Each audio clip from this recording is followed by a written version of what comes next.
You stare at the tooth marks on your ankle, still wet from the shower. Your cat sits a few feet away, watching you with flattened ears.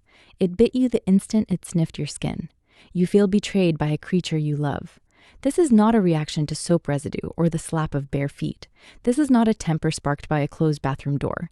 Underneath the obvious guesses lies a stranger truth. Your cat lives in a world made of scent, and you're a familiar landmark. When you change your scent, you become an alien geography. The bite is a shove, not an attack, a way to repel what the nose cannot recognize. Your cat is not angry at you. It is afraid of the stranger who replaced you. Your scent is the anchor, and just now the anchor vanished. You look exactly the same as you did 15 minutes ago, but you smell like a complete stranger. Cats do not navigate the world by sight the way you do. Their primary sense is smell. A cat's nose contains up to 200 million scent receptors. Your nose has about 5 million. A cat lives inside a cloud of scent. Everything it trusts is defined by odor. That includes you. In the wild, cats live in colonies. A colony is a group of related females and their kittens. Male cats often roam, but they also form loose bonds. Every colony shares a unique smell. This is not a metaphor. It is a physical thing. Cats spread that smell everywhere. They rub their cheeks on a fence post, they headbutt each other, they groom each other with tongues that carry saliva and scent. Over time, all the cats in the colony smell the same. A cat recognizes a colony member by that shared odor. If a cat smells wrong, it is an outsider, and outsiders are a threat. A behaviorist named John Bradshaw spent decades studying cat social life. He found that the colony scent is the foundation of feline society. Without it, cooperation collapses. Another researcher, Kristen Vitale at Oregon State University, studied how cats form attachments. Her work showed that scent is central to those bonds. In experiments, cats use smell to identify their owners faster than any other cue. Even a familiar voice could not override a strange scent. The nose overrules the eye. Now imagine you get into the shower. You suds up with a floral-scented shampoo. The gel strips oils from your skin. You rinse away the microscopic particles your cat left on you that morning. The warm water erases the colony scent completely. When you step out, you are a blank canvas. Or worse, you are covered in something foreign.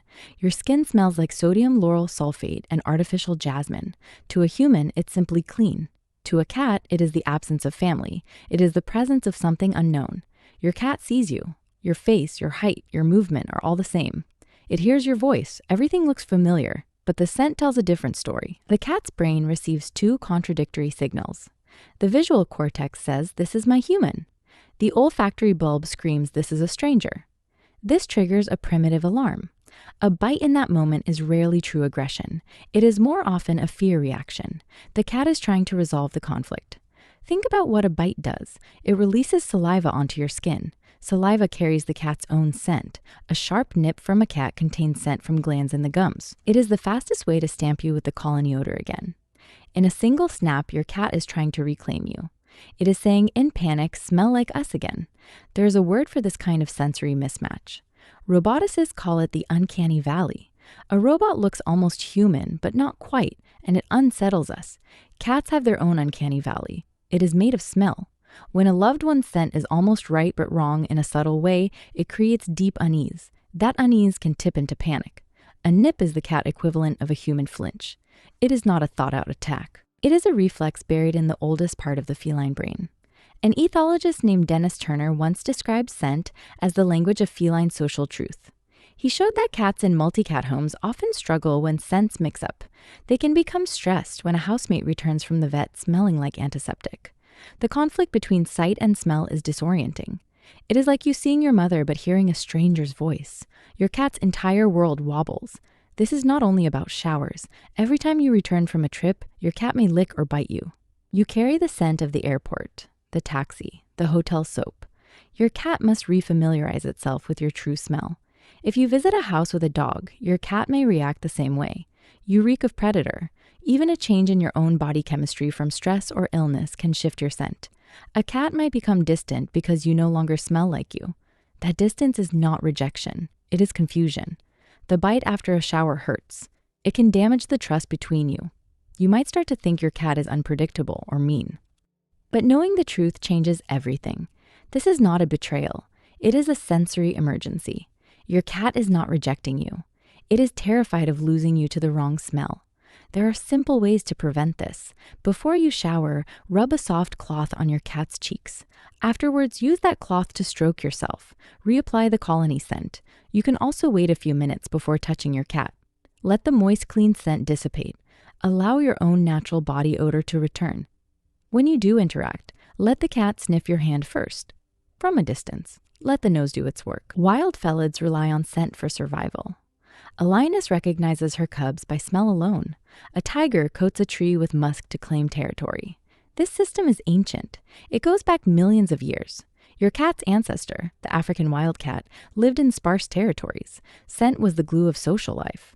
If a wildcat returned to the den smelling wrong, it risked being attacked. Trust was built entirely on a chemical exchange. Your bathroom is just the latest version of that ancient den. The shower is a river that erases identity. Inside your cat's nose, there is a special pouch. It sits on the roof of the mouth, right behind the front teeth. It is called the Jacobson's organ. When your cat makes that funny grimace, the flamen response, it is using this organ. The cat opens its mouth slightly and curls back its lips. It is not amused or disgusted. It is trapping a scent molecule and rolling it over that organ. The Jacobson's organ connects directly to the brain's emotional centers. It bypasses the thinking part of the brain. So the fear of a mismatched scent is immediate and unthinking.